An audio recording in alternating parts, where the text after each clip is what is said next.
Hi, welcome Mike and James in the car. We're going to take you on a little journey around Folkestone together with a new bit of kit. Mike has gone and got a 360 camera, which is really exciting for us to be using. Yeah, how's it work? It's good fun. Yeah, it's good fun. Just don't look at it when you're driving because it's very, very disorientating. Which you shouldn't be doing anyway. You should be looking at the road. Yeah, looking at the road. And while we're driving, we're going to be chatting together, and we're just going to be looking at what's going on the road, and just going on a journey together as two instructors and just see what's going on. So when you're ready, Michael, let's do it. Let's go.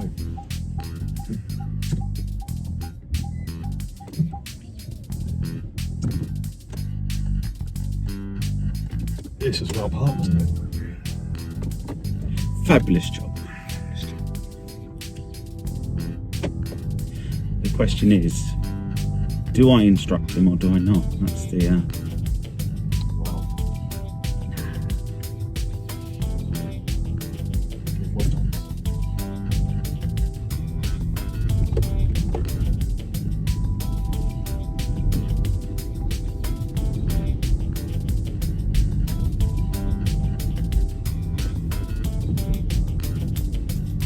Dodge the potholes.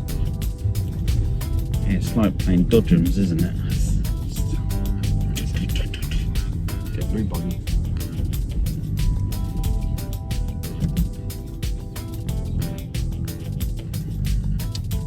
Oh, this well-driven car.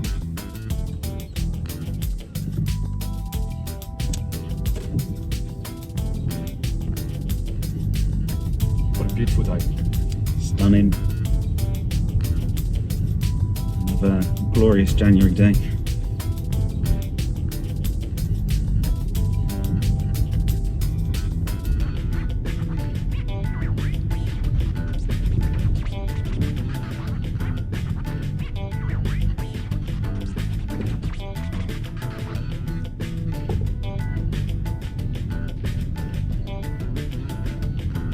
So even though we're not turning, we're not changing our speed. Oh, that mirror behind me, because I've got cars behind me and parked cars everywhere. That's good. I was going to say about that meeting situation as well. It's an interesting one, and it was. I was going to wait to see what that silver car in front of us was going to do, because that one coming towards as well, were they going to have the sense to move on knowing that you were behind them? Yeah, and I think that's why the black car waited, because you could see that there was 3 cars in a row towards him. Yeah. And you could fit 1 car per gap, but you can't fit 3 cars in a gap. No. But knowing how indecisive that silver car was at the junction where we were before, would they have seen us? Who knows? He had a lot of stuff in his boot. Yeah. Maybe his back window was a bit obscured. But he did well, and we'll move through.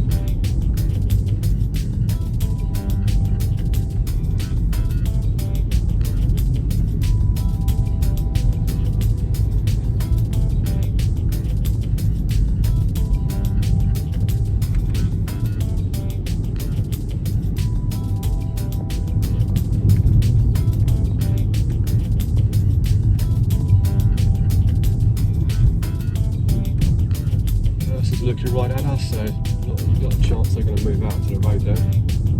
And there's some traffic lights.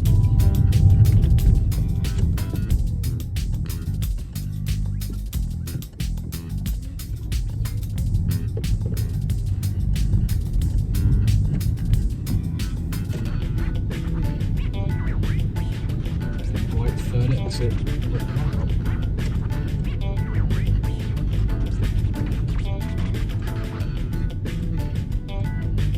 Not found these new road markings from the left. No, I think a lot of people are not a fan of these road markings. I think with this roundabout in particular, it's a lot harder from this direction to know if someone's coming straight at you or turning left to go down. I'm watching that block over there. There's a blue car that might come down. Anyone coming from over there. Always look left on a roundabout. Always. You never know.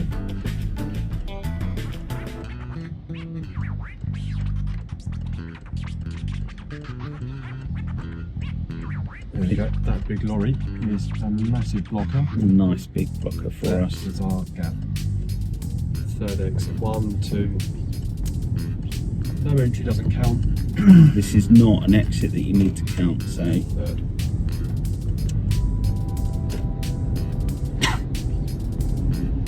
I think a lot of people have said, you know, that they really don't like that new layout, do they? Not that. You know, it's. Should have left it 3 lanes. It should have been 3 lanes. And actually, I don't know about you, but every time I drive in that direction, so many people still create 3 lanes, don't they? They do. Nightmare. Don't trust the car on your right because they're probably going to go straight ahead as well. Yeah.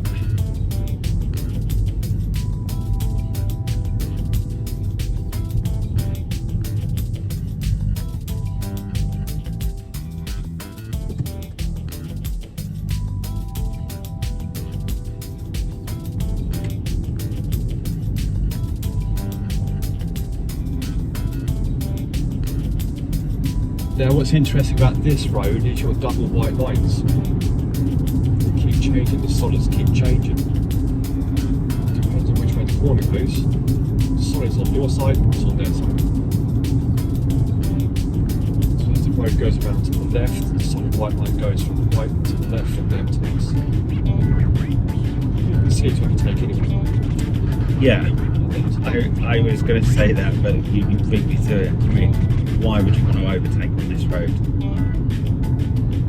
You know, you might come across someone doing 30, you know, on a 60, but I mean, you wouldn't want to do 60 on again. The one thing, the one time I have gone on that road and overtaken it with those lines is when tractors are cutting edges. Oh, of course, yeah. So you've got to time it right with the white lines. Yeah, of course. Maintenance. Understandably, that's an overtake that would make sense.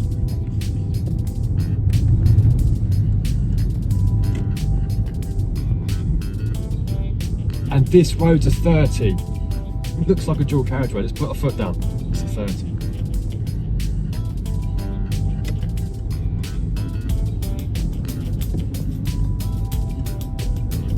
There's the car behind. Nice to see some signs being put back up. Nice one. Doesn't have the first exit there. Apparently that housing estate doesn't exist. They like to put the main routes only, don't they? Major routes. The thing with this roundabout as well is that lovely little housing estate over there doesn't exist ever to anyone, apparently. We love you, we know you exist.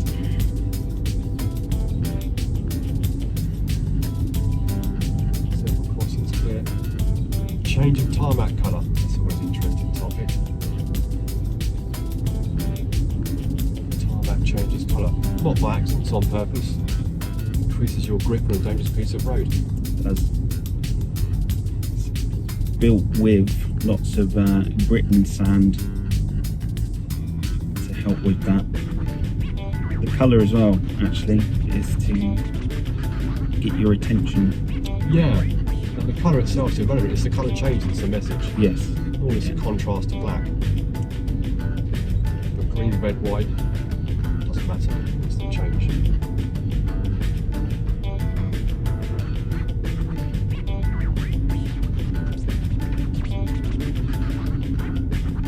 Would you recommend that straight ahead or left? Ooh, good question. Let's go straight ahead, because it's not a route people normally take. Now approach this roundabout straight ahead opposite some left-hand lane because we've not been told otherwise. As you get near the roundabout, the road bends sharp to the left. If you're going too fast, you end up in one lane. Interestingly, you can actually take it in both lanes to go straight ahead.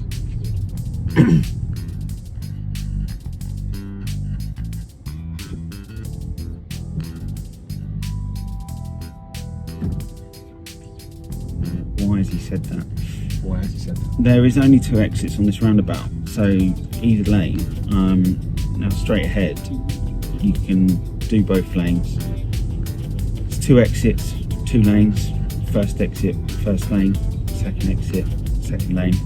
You can obviously go all the way around the roundabout, come back on yourself. So right hand lane for that. Once sat in on a test with one of our lovely examiners. Yeah, they are all lovely examiners. And my pupil was in the right hand lane and went straight ahead, and then panicked, and he was like, no, don't worry, it doesn't matter what lane you're in, as long as you do it safely on that one. And absolutely. What was it? Pay attention to signs and markings. We've said it before, particularly on this road.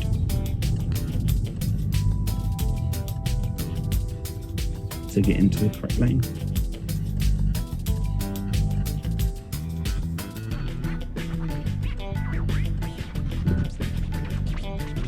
Can't help but be an instructor on the passengers. Like, you can't help but just be looking at.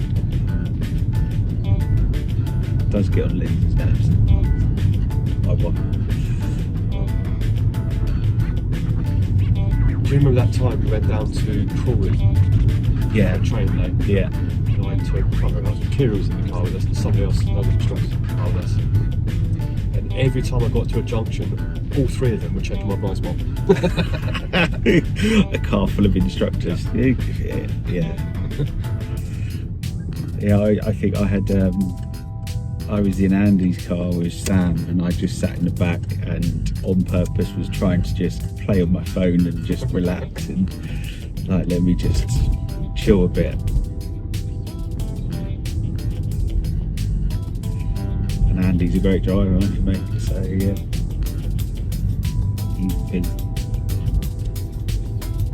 Still remember being told off by her in that training session. Can you let someone else out to play? Sorry, love.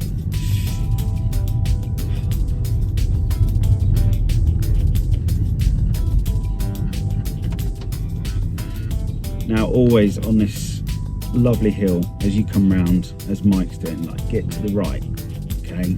Because you're going to need the right-hand lane as you come round. We can see on the road markings, you've got car park on the left. All of the routes are going to be in this right-hand lane. So that positioning is going to be really important as you come round that hill. Get over to the right. It's going to help you so much. Positioning is always important.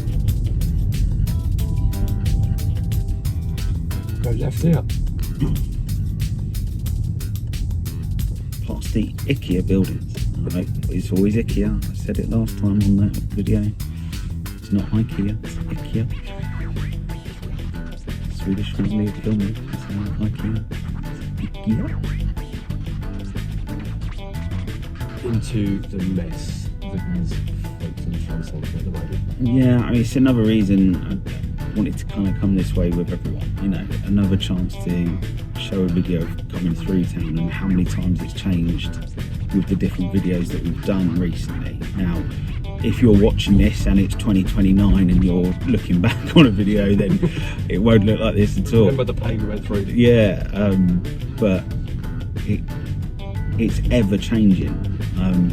You know, you might come through here one day and it looked completely different to something than it was the day before. Sometimes even the minute before.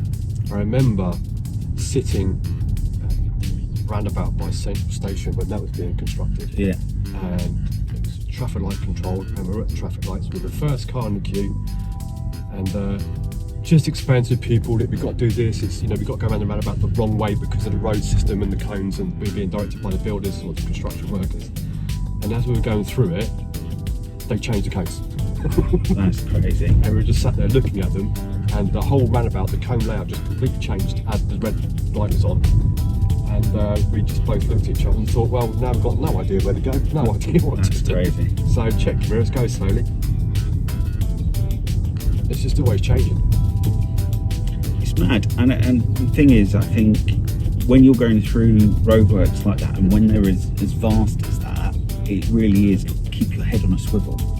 You know, you've really got to be watching your blind spots, your mirrors, watching ahead, planning, like looking many cars ahead as much as you can anyway.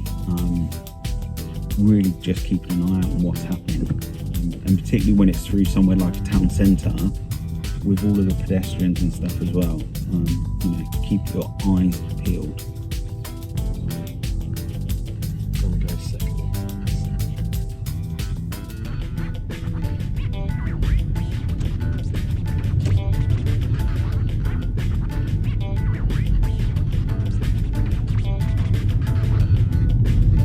Orange lights flashing up ahead. Orange means be careful, warning, hazard.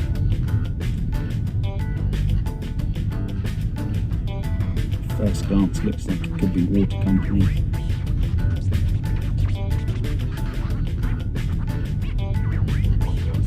And it is.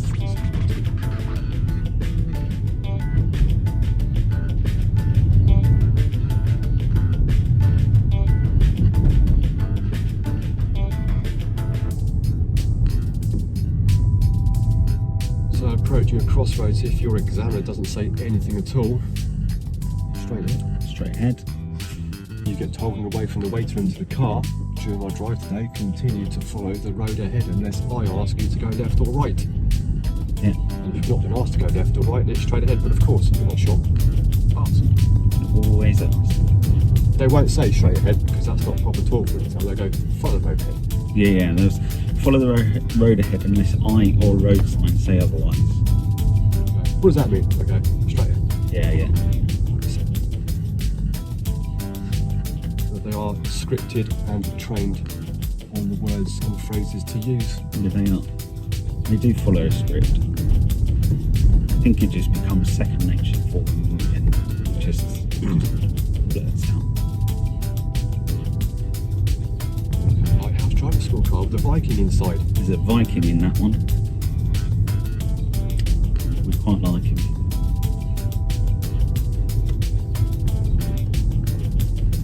So trying to avoid another road closure if I go through Golden Valley.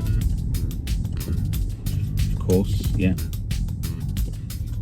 So once you've got local knowledge, you've got to change it because everywhere's shut. Everywhere's shut. Everywhere's shut.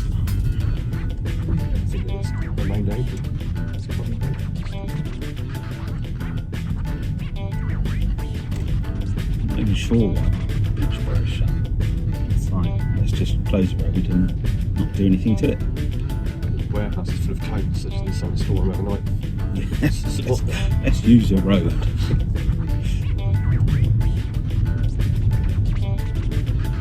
I think they're testing it because there's talks of KCC wanting to change that to a 2-lane thing at the lights. They need to change it. The actual crossroads, not a cross. It's not. It's a wiggle. It is a wiggle, nice. and it's dangerous. I mean, there's been lots of accidents at that. The crossroads there, so no big traffic lights.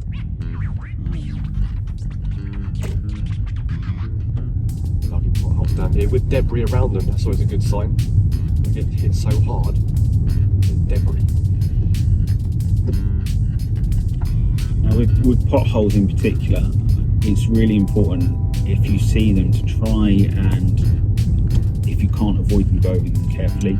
They can cause a lot of damage to your vehicle. Pop a tyre, can cause damage to suspension. So just, again, it's one of those, like, keep your eyes peeled on the road. Yeah. You don't want to be slamming your brakes on things, you know, if there's people behind you, but be watching out. Winter's usually bad for potholes.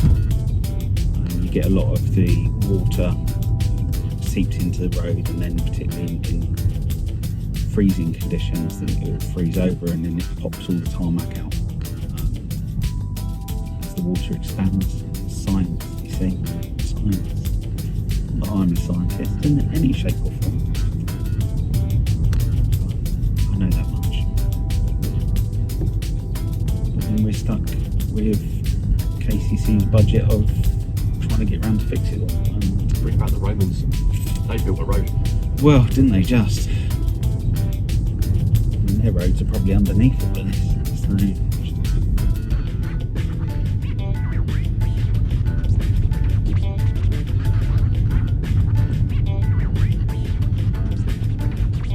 I think the worst thing they do is go around and just fill it. Like, there's some cheap tarmac, let me just pour it in and tap it down.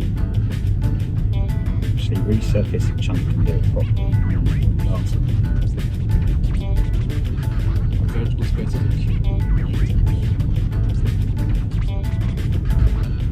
So get exercise, drink water, eat healthily. Prevention is better than cure. There you go. So drive well, look at your surroundings, plan well. Prevention is better than cure, meaning drive well, don't have an accident.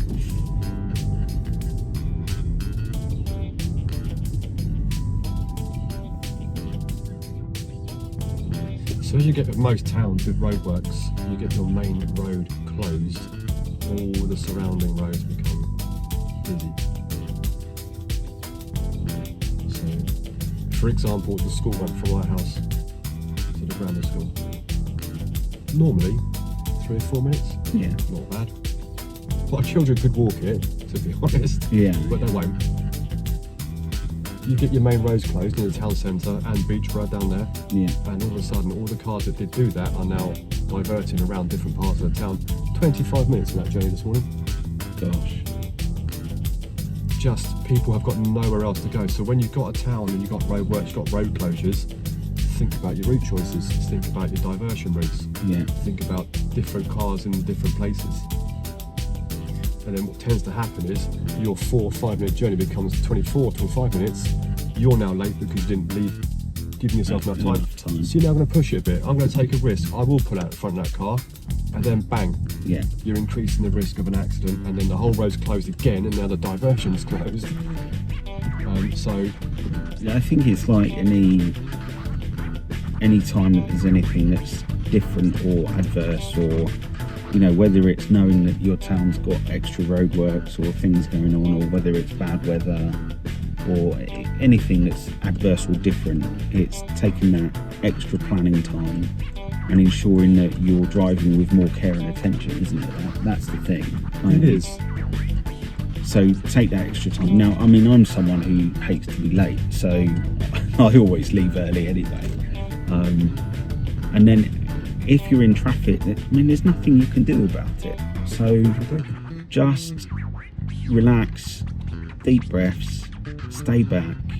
With a nice warm air conditioned car, comfy seat, radios on. Exactly. So you'll be fine. You'll get there when you get there. That's the thing. So just relax with it. When you see, especially around here, you get operations stacking when lorries are on, and the main road from London to Dover is just a car park of lorries. You watch the travel news, all the diversion routes, one by one will close because of crashes. Yeah. People come off the motorway at 70 miles an hour, go to a local road that's got a limit maybe 40 or 50 miles an hour. Yeah. I'm now late, I'm going miles out of my way, I need to put my foot down, take a risk. Yeah. Don't know the road that well either, so I shouldn't be here. Yeah. And I come unstuck and I hit a tree or worse. Yeah. It happens so often. Or the other thing with that is they're fiddling around with their phones or whatever, trying to find, reroute, Google Maps, it's... Don't take risks. Don't take risks. Never risk it for a biscuit. Never. This is a hobnob. Hobnobs are good, aren't they? Chocolate hobnobs are elite. Yeah. What do you think it is? Do you think it's the mash of like the digestive oaty, because it's definitely, there's a digestive-y bit in there with the oats, isn't there? Just created by biscuit angels. Yeah, biscuit angels. Oh. Delivery truck in front, delivery lorry, not there. Where's the person? There he is. Oh, and someone pulled over as well. Need to have a chat. Need to park in a bus stop on a double yellow line to have a chat with my mate. Just behind somebody delivering to a fish and chip shop. Hazards everywhere. So helpful.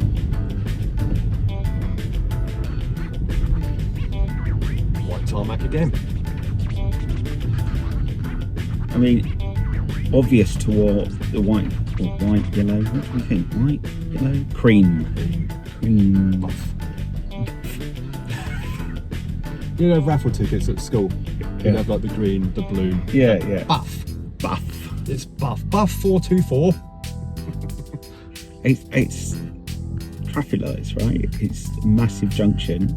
That's what it's warning you for. Anti-skid.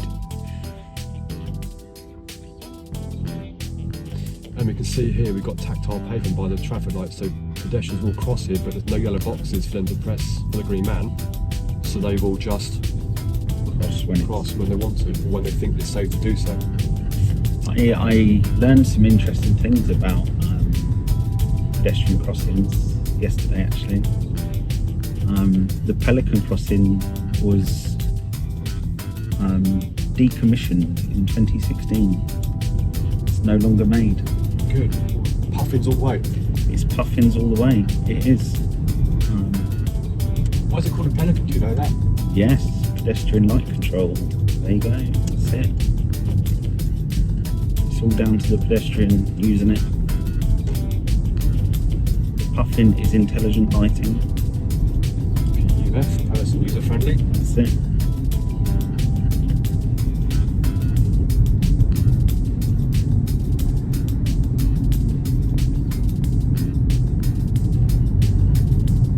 The puffin is, for your knowledge, sensor controlled, so it senses when people are on the crossing and it will take its time. So if you are slow, if you need extra time to cross, it will hold the traffic until you've crossed safely, and then as soon as you're off, it will turn the lights green for the traffic. So if it's a cheeky person, press the button, it walks off, because it's funny.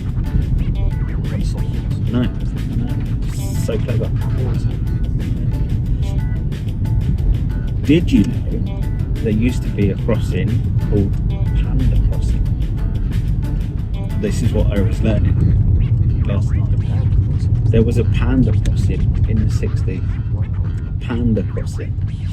Look it up. It's fascinating. I shall look it up.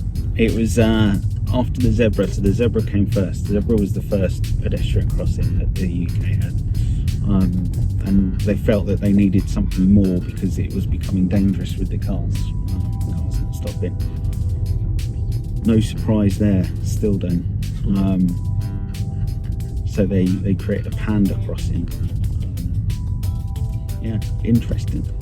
There we go. Well, hopefully that was a bit of fun and you've learnt something. Thank you for coming on this journey with us. We'll see you again for our next one. Yep, look forward to it. Take care. Have fun.